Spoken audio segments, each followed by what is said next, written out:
ఎవరిది అహంకారమో ఎవరిదేందో నిన్న వాళ్ళు విజయ గర్వంతో తీసిన ఊరేగింపులోనే కనబడ్డది. మేము ఎన్నో ఎన్నికలు గెలిచాం గతంలో. ఎప్పుడన్నా ఇంత అహంకారపూరితంగా ఒక పార్టీ గుర్తును అట్లా బజార్లో ఈడుస్తూ క్రేన్లు పట్టుకొని అంత చిల్లరగా ఎప్పుడన్నా ప్రవర్తించామా? గతంలో అట్లాంటి ఎన్నికల్లో కాంగ్రెస్ పార్టీకి డిపాజిట్లు కూడా రాలేదు. అట్లని చెప్పేసి కాంగ్రెస్ పార్టీ గుర్తునేమన్నా గాడిదనెక్కి ఊరేగింపులు చేశామా?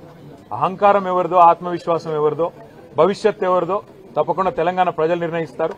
ఒక ఎన్నికల్లో గెలుపుతోనే ఇంత మిడిసిపడితే, ఒక ఎన్నికల్లో గెలుపుతోనే ఇంత ఎగిరెగిరి పడితే మరి గతంలో 10 ఏళ్ల పాటు అప్రతిహతంగా అన్ని ఎన్నికలు గెలిచిన మేము ఎట్లా ప్రవర్తించి ఉండాలో ఒకసారి ఆలోచించుకోమని కాంగ్రెస్ పార్టీకి నేను చెప్తాను. ఇంత రిగ్గింగ్, ఇన్ని దొంగ ఓట్లు, ఇన్ని పైసలు, ఇన్ని చీరలు, ఇన్ని కుక్కర్లు, ఇవన్నీ ఇప్పుడు రేమత్ నగర్ లో మీరు ఇక్కడ ఉన్నారు కదా, మొత్తం విలేకరులు ఇల్లు తిరిగి అడగండి. ఎన్ని డబ్బులు పంచారు, ఎన్ని కుక్కర్లు పంచారు, ఎన్ని రకాల తాయిలాలు పంచారు, ఎన్ని ఆపసోపాలు పడ్డారు. చివరికి అరకొర మెజారిటీతో ఇన్ని దొంగ ఓట్లు వేయించుకుంటే, ఇంత రిగ్గింగ్ చేస్తే చావు తప్పి కన్నులోట పోయినట్టు గెలిచినారు.